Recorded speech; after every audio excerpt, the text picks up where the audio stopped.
The Elder Scrolls timeline spans thousands of years of war, betrayal, and divine catastrophe. But the wildest part? The very first era isn't even an era at all. Time literally didn't exist yet. So today, I'm breaking down every single era in the Elder Scrolls timeline and everything that makes them matter. Starting with the one that broke reality before reality was even a thing, the Dawn era. Before there was anything, there was everything and nothing simultaneously, which is, not ideal for anyone trying to write a history book. The Dawn era is the period before linear time existed, and I need you to sit with that for a second. There was no before and after, no cause and effect. What existed instead was the Orbis, a realm of pure possibility born from two cosmic forces. Anu, the principle of absolute stasis, and Padme, the principle of absolute chaos. Where they overlap, things could potentially exist, but nothing was locked in. Imagine the universe as a rough draft nobody had committed to yet. Within this soup of infinite maybes, spirits called the Et'Ada drifted without form or purpose, and that's where Lorkhan enters the picture. Here's the thing about Lorkhan. He wanted to build something real, a mortal plane called Mundus, where beings could live, die, and experience existence. Sounds noble, right? Except he forgot to mention one tiny detail to the spirits he recruited. Building Mundus would cost them a significant portion of their divine power permanently. The Aedra, the spirits who agreed to help, poured their essence into creating the mortal world. By the time they realized what they'd given up, it was too late. Lorkhan had essentially tricked the gods into crippling themselves to build his passion project. The entire mortal world is, at its core, a cosmic crime scene built on divine betrayal. Not everyone stuck around for the fallout. The Magna J, lesser spirits who had helped construct Mundus, fled back to Aetherius, and in doing so, punched holes through the fabric of reality. Those holes? That's where magic comes from. Every spell cast in every Elder Scrolls game is only possible because a bunch of spirits panicked and ran away so hard they tore the sky open. Now, the remaining Aedra wanted justice. They gathered at the Adamantine Tower for an event called the Convention. This is the single most important moment in Elder Scrolls lore. They judged Lorkhan, found him guilty, and ripped his heart out. They flung it across the continent, where it landed and formed Red Mountain in Morrowind. That heart would become the most fought-over object in Tamriel's history. But the Convention did something even bigger. Auriel, the Aedric spirit of time, imposed linear time itself. Before the Convention, events didn't flow in sequence. After it, they did. The Dawn era ended not because something dramatic happened within time, but because time itself was switched on. The Aedra then withdrew, too weakened and too bitter to intervene in mortal affairs. This is why the gods in Elder Scrolls don't just show up and fix things. They can't. They gave too much of themselves to a world they were tricked into building, and now mortals are left to figure it out alone. That tension between divine absence and mortal agency defines literally everything that comes next. But the first civilization to deal with it, they had problems of their own. The Merethic era. The Merethic era is where everything you've ever looted, explored, or accidentally stumbled into at level 3 actually happened. Every Dwemer ruin, every ancient Nord tomb, every crumbling Ayleid city, all of it traces back to this 2,500-year stretch where elves ran the entire continent and humans weren't even on the map yet. This is the first age of linear time, MA 2500 to ME1, and for most of it, the Aldmer, the ancient elves, had near total dominance over Tamriel. They weren't just living there, they were building monuments to their own supremacy. The Durrani clan seized the Adamantine Tower, the oldest structure in existence. The High Elves constructed the Crystal Tower on Somerset Isle as the magical and political heart of their civilization. And then, in Cyrodiil, they raised the White Gold Tower, which would eventually become the seat of every human empire that followed. These weren't just buildings. Each tower functioned as a magical anchor connecting the mortal realm of Mundus to the divine planes. Basically giant metaphysical tent poles holding reality together, which is,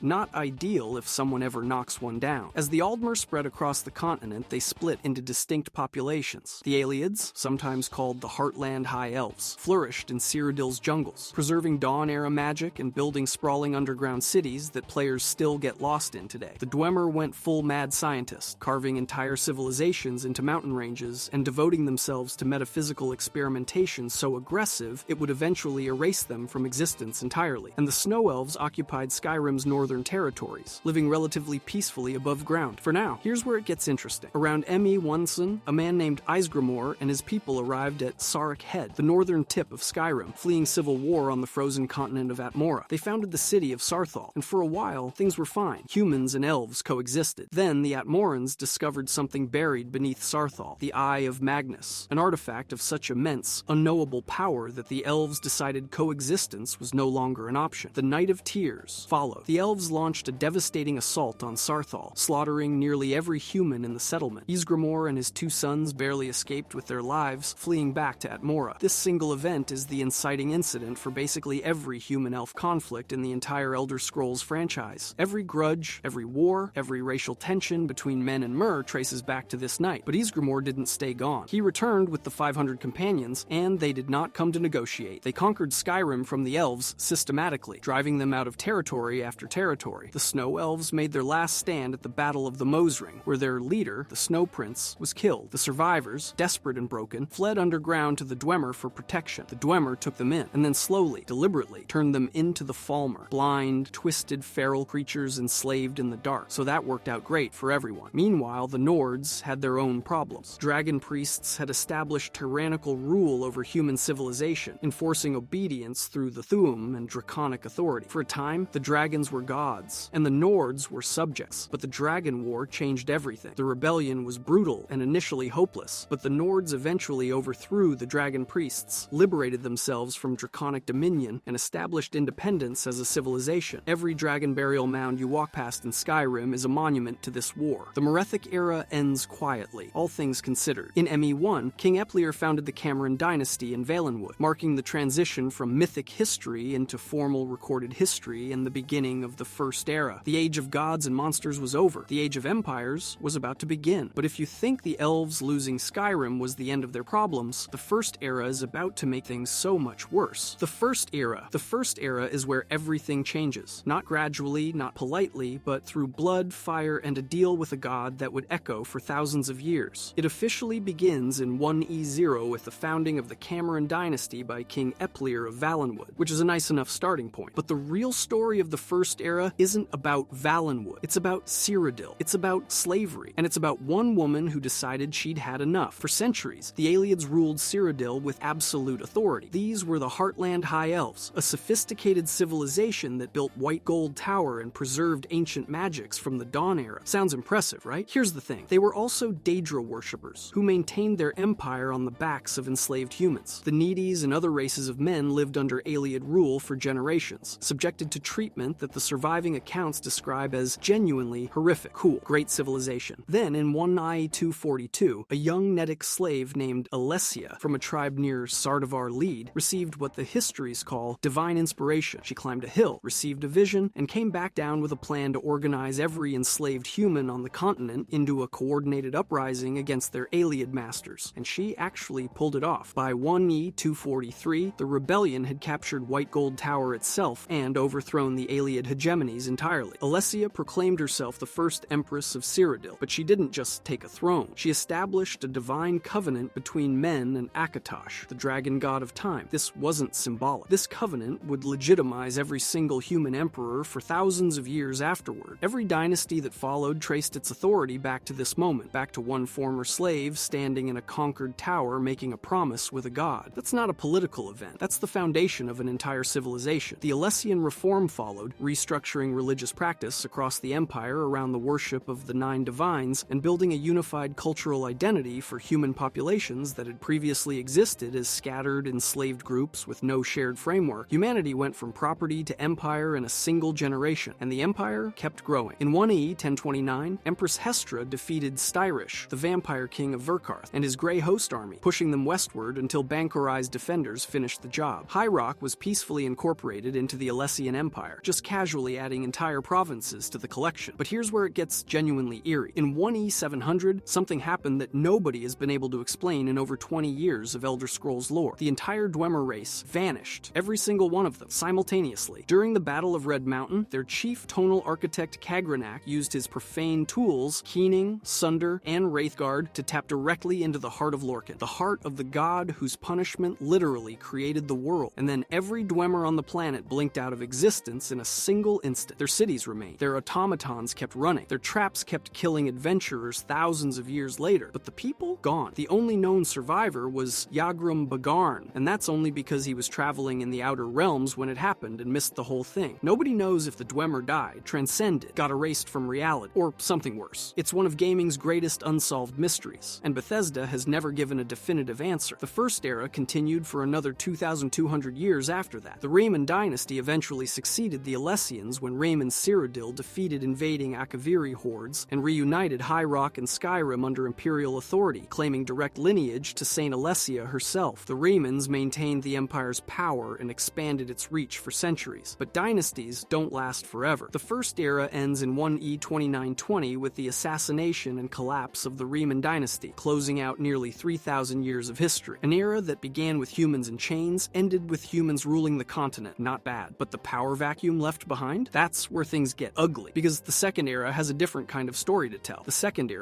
Era spans 896 years, and almost nobody talks about it, which is wild because it contains one of the most devastating single events in the entire Elder Scrolls timeline. One night, one coordinated hit, and an entire continent broke for over 4 centuries. Here's what happened. After the Reman dynasty fell at the end of the First Era, power didn't just transfer cleanly to someone else. Instead, the Akaviri potentates took over as stewards of the imperial throne, essentially keeping the lights on while nobody with real legitimacy sat in the big chair. It wasn't ideal, but it was functional. Tamriel had leadership. The provinces had someone to answer to. Things held together. Then came the night of Sun's Dawn, 2E 430. The Morag Tong, operating under direct orders from the Night Mother herself, assassinated the last Akaviri potentate, Severian Korak, along with every single one of his known heirs. Not one, not most, all of them. In a single coordinated strike, the imperial line was rendered completely extinct. There was no successor, no backup plan, no distant cousin hiding in a farmhouse somewhere. The throne was empty, and nobody had a legitimate claim to fill it. This initiated the Interregnum, a 424-year stretch from 2E 430 to 2E 854, where Tamriel had zero unifying authority. 424 years. For context, that's roughly the same length of time between the fall of the Western Roman Empire and the First Crusade. And it all started because one organization had a really productive evening. But here's where it gets interesting. The Morag Tong, the very group that pulled off the assassination, didn't exactly thrive in the aftermath. They transformed. Without a divine mandate driving their purpose, the organization fractured and evolved into something players know very, very well: the Dark Brotherhood. The shift was fundamental. The Morag Tong operated on religious authority, killing because the Night Mother commanded it. The Dark Brotherhood turned assassination into a business, murder as a service, which is,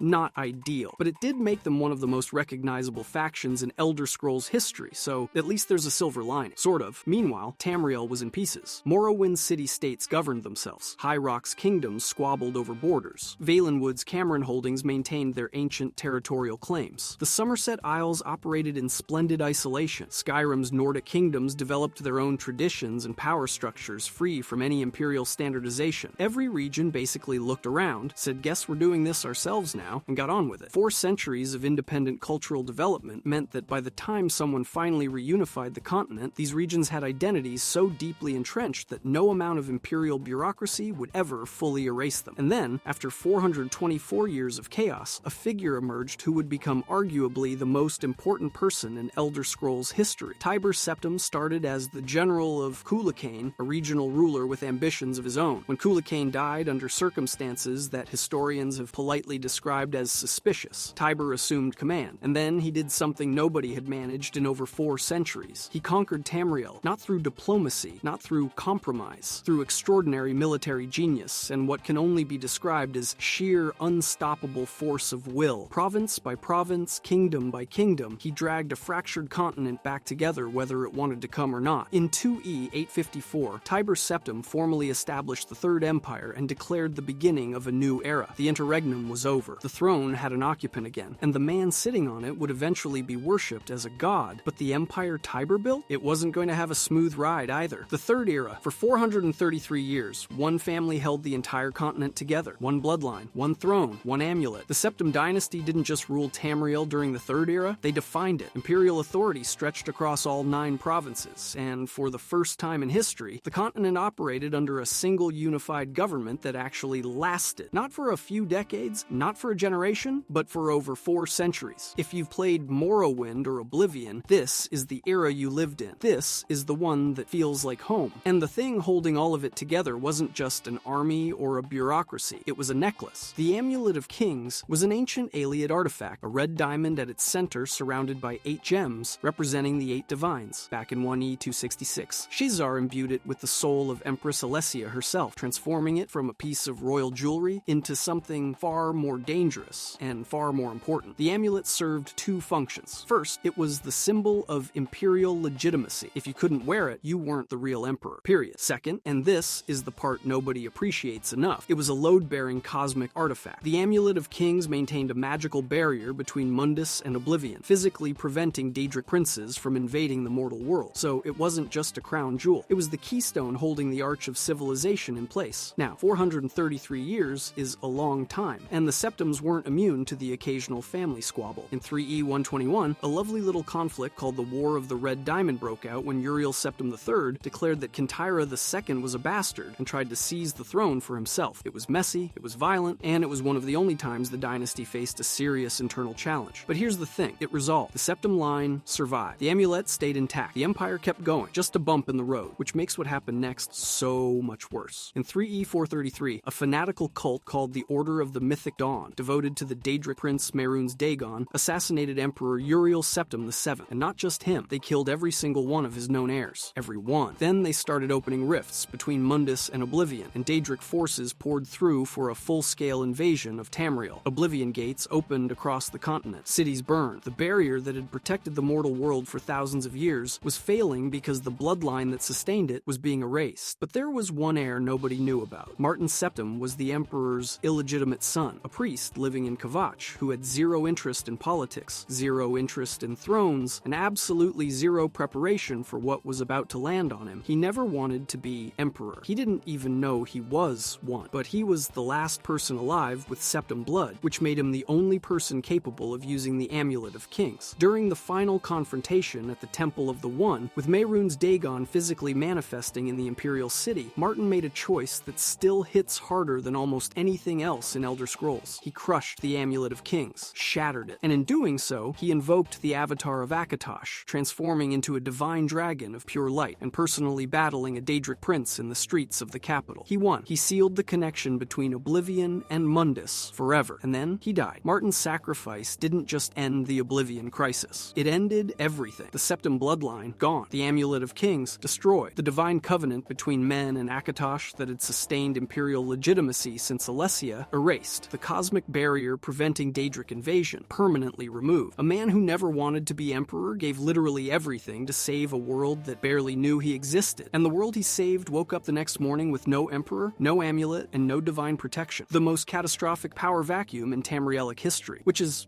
not ideal. But if you think the aftermath of that sounds bad, wait until you see what the Fourth Era actually did with it. The Fourth Era doesn't begin with a coronation or a treaty or even a proper announcement. It begins with a death. The exact second Martin Septim shatters the Amulet of Kings and transforms into the Avatar of Akatosh to banish Mehrunes Dagon, the Third Era ends. No transition period, no preparation, no successor waiting in the wings. Just a dead emperor, a broken amulet, and an entire continent suddenly missing the two things that held it together for over 500 years. High Chancellor Okato, the Elder Council, and the Blades scrambled to maintain order. But here's the thing. The Amulet of Kings wasn't just a symbol. It was the mechanism. The divine covenant between men and Akatosh, the barrier preventing Oblivion from freely invading Mundus, the source of imperial legitimacy itself. All of it gone. And without it, every crack in the empire that had been papered over for centuries started splitting wide open. The dominoes fell fast. In 4E5, Red Mountain erupted in Morrowind, not a minor eruption, a province-ending cataclysm that devastated the Dunmer homeland and displaced thousands. And while the Dunmer were still choking on ash, the Argonians of Black Marsh saw their opportunity. Former slaves of the Dunmer for centuries, the Argonians invaded southern Morrowind, sacked the capital city of Mournhold, killed thousands, and forced the entire seat of government to relocate to Blacklight. The High King of Skyrim granted the island of Solstheim to Morrowind's refugees, which was generous, but it wasn't exactly a replacement for an entire province. Cool, that's also a thing that happened. Meanwhile, on the Somerset Isles, the Thalmor were making their move, and this is the part that should genuinely unsettle you. During the Oblivion Crisis, while the Empire was barely surviving Mehrunes Dagon's invasion, the Thalmor were taking notes. When it was over, they claimed credit for ending the crisis entirely. Whether that's true or a masterful piece of propaganda doesn't really matter, because the Altmer population believed it. By 4E22, the Thalmor had seized total control of Somerset Isle, renamed it Alinor, purged non-Altmeri populations and political dissidents, and established an authoritarian regime that would become the single most dangerous power on the continent. They essentially built a fascist state while everyone else was still putting out fires. Back in Cyrodiil, things were somehow getting worse. High Chancellor Okato was assassinated somewhere between 4E15 and 4E22, and with him went the last thread of centralized authority. The Elder Council fractured. Civil war erupted as pretenders fought for the Ruby Throne in what historians call the Stormcrown Interregnum, which, if you've been paying attention, should sound familiar, because this is exactly what happened during the Second Era's Interregnum. Same pattern, same chaos, same power vacuum. Tamriel apparently learns nothing. By the time Emperor Titus Mede II finally took the throne in 4E 168, the empire he inherited was barely recognizable. Valenwood and Elsewhere had been absorbed by the Thalmor's Aldmeri Dominion. Black Marsh had declared independence. Morrowind was still a smoking ruin. Hammerfell was consumed by internal civil war between the Crown and Forebear factions. The empire that once spanned 9 provinces now controlled maybe 4 on a good day. Emperor was starting to feel like a generous job title. And then came 4E 201. Ulfric Stormcloak, Jarl of Windhelm, challenged High King Torrig and killed him with the Thu'um, just shouted him apart. Ulfric declared the Stormcloak Rebellion with a very specific list of demands. Remove the Imperial Legion from Skyrim, crown himself High King, lift the ban on Talos worship, expel every Thalmor Justiciar operating in the province, and, independently, prepare for war with the Aldmeri Dominion. If you've played Skyrim, you walk directly into the middle of this. You were literally on the chopping block because of it, and that's where we are. The Fourth Era remains unfinished. It's an open wound. Every single institution that once held Tamriel together, the Amulet of Kings, the Dragonborn Bloodline, the Septim Dynasty, the Elder Council, the Unified Imperial Legion, has been dismantled, destroyed, or fractured beyond recognition. The trajectory doesn't point toward restoration. It points toward more fragmentation, more ideological conflict, more factions carving out their own corners of a continent that nobody can hold together anymore. If you trace the full arc of the 6 Ages, from the Dawn Era to now, you see a clear descent. Primordial gods creating reality, divine covenants forging empires, those empires rising and falling, and finally arriving here. A fractured, mortal world where no god is coming to fix things, no amulet to relight, no covenant to restore, just people fighting over what's left. Not all stories have a point, but this one does. Everything ends. The question is just what you build in the wreckage. If you enjoyed this video and want to see more, click the video on the screen now.